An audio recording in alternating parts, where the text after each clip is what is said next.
Bonjour tout le monde, je m'appelle Corto, j'ai 22 ans, un peu de stress, je ne vais pas mentir. La question que j'ai choisie, la santé mentale des jeunes est-elle un enjeu démocratique?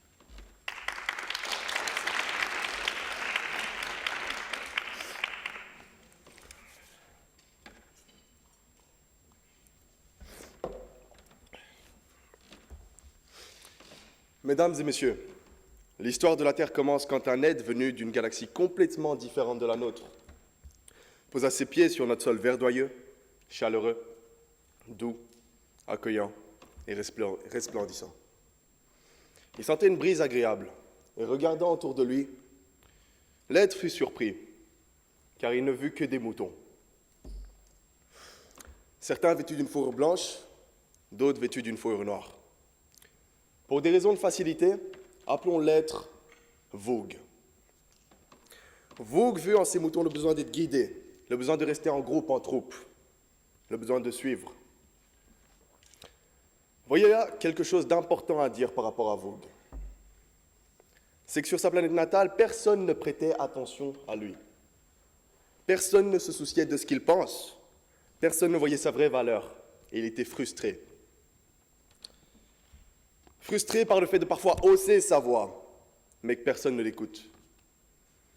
Frustré par le fait qu'aucune de ses femelles sur sa planète natale ne voulait de lui. Mais ici, sur la planète Terre, il avait enfin des êtres sur lesquels il pouvait avoir le contrôle. Des êtres sur lesquels il voyait qu'il pouvait régner. Il décida donc de rester sur cette magnifique planète appelée la Terre, pour éduquer ses moutons et enfin se sentir important. Il apprit aux moutons à lire, à écrire, à parler, à communiquer.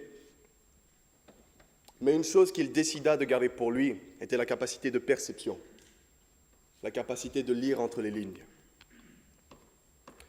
Effectivement, Vogue était maintenant un dieu parmi les moutons dénoués de perception. Il ne voulait pas que les choses redeviennent comme avant, comme sur sa planète natale, c'est-à-dire un endroit où lui était dénoué de valeur. Il avait peur que les moutons voient vraiment qui il est.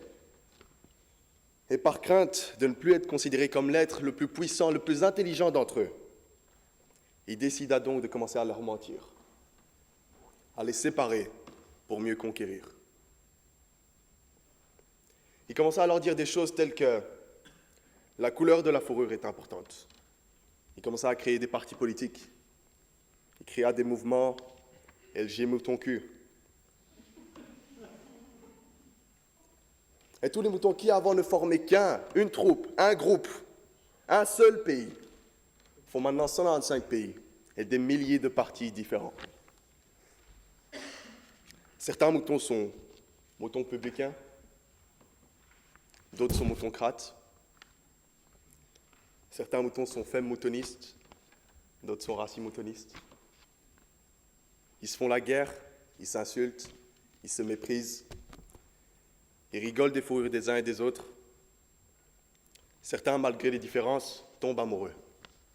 Et ils ont des bébés moutons jaunes, bleus, oranges, et on nomme les couleurs.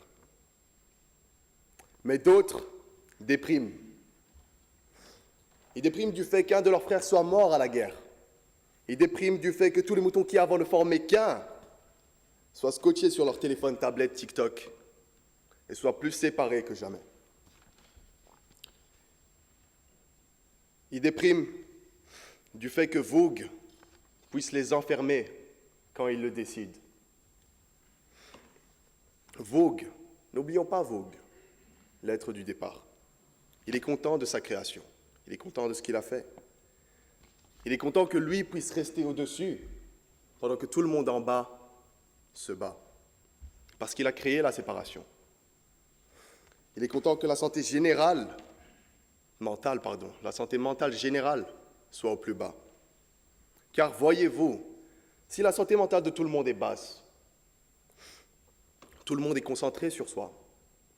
Personne ne voit la plus grande image. On est renfermé sur nous-mêmes. Nous ne prêtons plus attention aux autres et à ce qu'il se passe dans ce monde.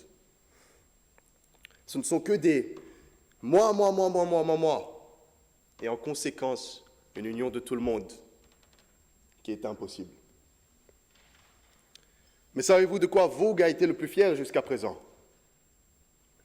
Ce fut lorsqu'un virus vint sur Terre et que Vogue ait pu ordonner à tous les moutons de rester enfermés chez eux. Même ceux qui étaient en forme, ceux qui avaient peu de chances de subir des conséquences réelles de ce virus. Il fut fier d'avoir le contrôle sur tous les moutons que nous sommes. Il fut fier d'avoir le pouvoir de ne laisser aucune parole, alors que des milliers étaient en détresse et sentaient la solitude plus que jamais. Pourtant, Vogue, quel être intelligent celui-là. Il prétend qu'on vit dans une démocratie. Voici la définition de la démocratie. Forme de gouvernement dans laquelle la souveraineté appartient au peuple. Régime politique dans lequel tous les citoyens participent aux décisions politiques par le vote. Certes, Vogue n'en a eu que faire de cette définition. Et il n'en avait clairement que faire de la santé mentale de ceux qui se sentaient seuls ou enfermés. Tout ce dont il se souciait, c'est de ce que le mouton lui amenait, c'est-à-dire le sentiment de pouvoir, de puissance, et cette dictature de la bien-pensance qui a primé sur la liberté de ces moutons. Pour Vogue, mesdames et messieurs, ce fut bel et bien un enjeu dictatorial. Cependant, cher public, je terminerai en disant que la santé mentale des jeunes est tout de même un enjeu démocratique. Car des jeunes en mauvaise santé dans la tête aujourd'hui est aussi équivalent à un pays de demain en moins bonne santé. Merci.